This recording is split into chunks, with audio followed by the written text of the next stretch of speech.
How has the week of training been? Actually, pretty good. I think some of the young kids that we brought up from Defiance have kind of been excited to be here with some of the seasoned pros. The seasoned pros know what they need to do to stay sharp. We'll have a game tomorrow, 11v11, and it's been pretty good. How does this week of prep compare to going into the playoffs in past years, where you maybe had less time, but you had the group together and you were able to? Well, again, I think the answer to that question comes against Dallas. Now the back half of that, okay, so we have a lot of time now. Some of the work we've done has been kind of individual players and group tactics, some functional exercises for the forwards, the defenders, all of that. Lots of finishing for Raul and attacking players. The tactical stuff will have to wait till next week when everybody comes back, but they're all coming back on, Tuesday or Wednesday. That only gives you that quick, Thursday, Friday training session for Saturday. So it's a little bit of both sides here. I don't know if we can actually answer that until after Dallas, because then if we get a result against Dallas, the games come pretty fast. You touched on this earlier in the week. What do you think the single biggest difference is in planning out a game plan for a one-game knockout game rather than a two-game series? Well, it is subtly different, but look, my objective has been since we got here that home or away we would try and win games, because, I think this league is such that you can't take anything for granted. Even if a two-game series, I would never plan, okay, let's go for a draw because we know we're going to win at home. Well, it doesn't work because there's parity, it's too close, just too many things can happen. So you got to go for the win, and then you got to go for the win in those two-game sets. Here, obviously, I think it's more the pressure. I think the preparation is kind of similar. Yeah, we get a little more time to study our opponent, work on set pieces, stuff like that. But, the actual, pressure comes really because it is a one-off. Nico was at one time described as the soccer brain on the field early on in his career here. Is that still the case? Well, I think we have a lot of smart players on the field. Nico's certainly one of them.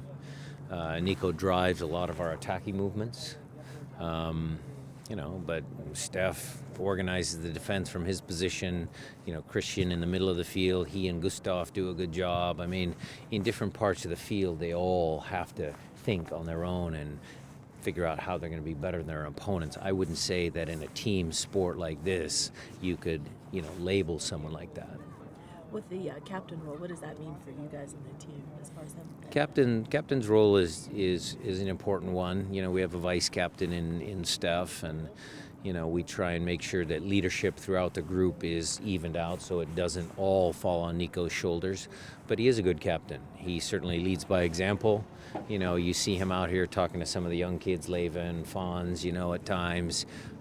He was having a conversation with Jonathan Campbell today, because Jonathan was on his team today. So some of that leadership comes in just some of those small conversations. Other parts of that leadership is in the group before games, stuff like that. He certainly uses his voice to have influence.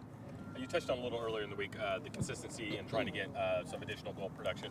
As it pertains to Raul specifically, is there anything that you've seen or want to work on without giving up, obviously, your specific? No, I think it comes down to Raul is such a talented player that if we get the ball to him in the right spots, he will score. And so a lot of our coaches' conversations, a lot of the film is, okay, here's Raul, here's the ball, here's Nico, here's Jordan. How do we get that group to mesh? And we don't forget about Raul and making sure that we get him the ball in those right spots. So for me, I think Raul will always score goals. He's got that natural ability. And we will try and, when we do little pattern exercises and stuff like that, make sure that the other players know that Raul is here and see if we can get him the ball. How have you seen Danny and Alfonso evolve over the last? I mean, you've had them basically since the beginning of preseason. Well, it's been good.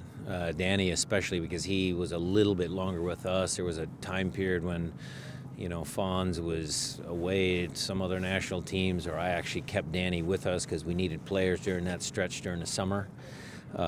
So I think Danny's had a little bit more time with us, the first team.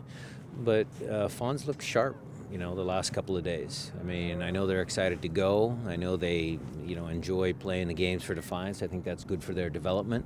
But when they come out here, I've been pleased with their effort, their attitude. They're always willing to learn.